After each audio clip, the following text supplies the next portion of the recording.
আসসালামু আলাইকুম সবাই কেমন আছেন? আলহামদুলিল্লাহ ভালো আছি। তো আজকে আমরা কোন জায়গায় আসছি নদী? আসসালামু আলাইকুম। আজকে আমরা এসেছি পদ্মার চরে। কেমন লাগছে তো? অনেক ভালো লাগছে। আচ্ছা বলে রাজশাহী বলে সৌদি আরব হয়ে গেছে, তো যার কাছে মনে হচ্ছে যে সৌদি আরব হয়ে গেছে তারা হচ্ছে পদ্মার চরে আসবেন, তাহলেই হচ্ছে রাজশাহীর যে বাতাস সেটা খেতে পারবে। মানে এই জায়গা আসার পর থেকে এতই পরিমাণের বাতাস, সাথে সাহারা মরুভূমিরও আবহাওয়া পেতে পারি।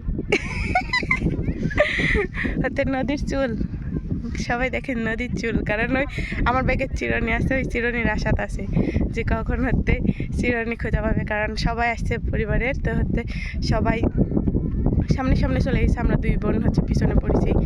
তো হচ্ছে যাওয়ার পরে এখন ওই ওর চিরুনি লিয়ে ব্যস্ত আছে যে কখন হচ্ছে চিরুনি পাবে, তারপরে ওই চুল হাসিবে, তারপরে গা হচ্ছে ওই মানে ছবি তুলবে। তাছাড়া ওই নিজেও ছবি তুলে নি, আমাকেও তুলে দেয়নি।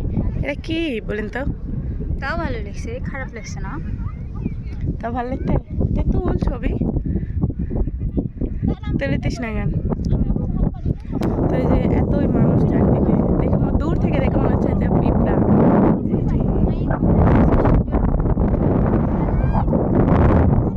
আর এই যে সূর্য কত সুন্দর লাগছে দেখতে সূর্য। তো হচ্ছে প্রচুর বাতাস, আর তার মধ্যে আমার মানে অসুস্থ, আমি তো চলে আসছি হচ্ছে মানে পরিবারের সবাই আসছে, আমার আম্মু আমার ভাই সবাই মিলে আসছি। তো হচ্ছে এর আগের বার একবার আসছিলাম, তো সেবার হচ্ছে আম্মু আসছিল না, আর আম্মু ছাড়া আমার ভালো লাগে না ঘুরতে। তো সেই জন্য এবার হচ্ছে আম্মু আসছে, সেই জন্য আসা হয়েছে। তো হচ্ছে সবাই এই যে ফটো তোলা নিয়ে ব্যস্ত, সবাই ফটো তোলা নিয়ে ব্যস্ত। এই মুখ থেকে বলে খালি বাতাসে আমার চুলগুলো নষ্ট হয়ে যাচ্ছে, চুলগুলো কত সুন্দর করে সেট করে আসছিলাম, বাতাসে নষ্ট হয়ে গেছে। প্রচুর বাতাস, ভালো লাগতে।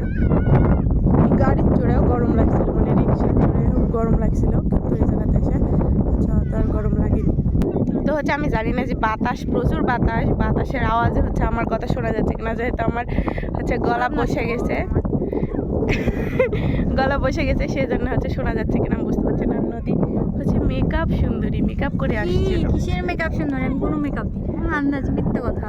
আমিও তো মেকআপ দিই না, ন্যাচারাল বিউটি। মেকআপ দিলে এগুলো সব এরকম হবে। তো এখন হাতে চিরুনির খুঁজেতে আছে, ফকির নিয়ে চুলের কি অবস্থা দেখা পিছনে, সামনে এই অবস্থা, তো পিছনে আরো কাহিল অবস্থা। তো হচ্ছে এখন আমরা সামনে যাই, দেখি খালারে থেকে হচ্ছে চিরুনি লিয়ে তারপরে চুল আসলে তারপরে নিজেও ছবি তুলবে আর আমাকেও ছবি তুলবে। এতই হিংসুক যে নিজে ছবি তোলা হয়নি বলে আমাকেও ছবি তুলে দেয়নি। এখন আমি যদি আগে না তুলি তাহলে তুই পরে আর আমাকে তুলে দিবি না, আমি মনে হচ্ছে জানি না। আমিও তোরা খারাপ লা ভাই, অবশ্যই তুই খারাপ, আমার বোন তুই, আমি তোকে চিনি না। আমি বলে খারাপ আল্লাহ।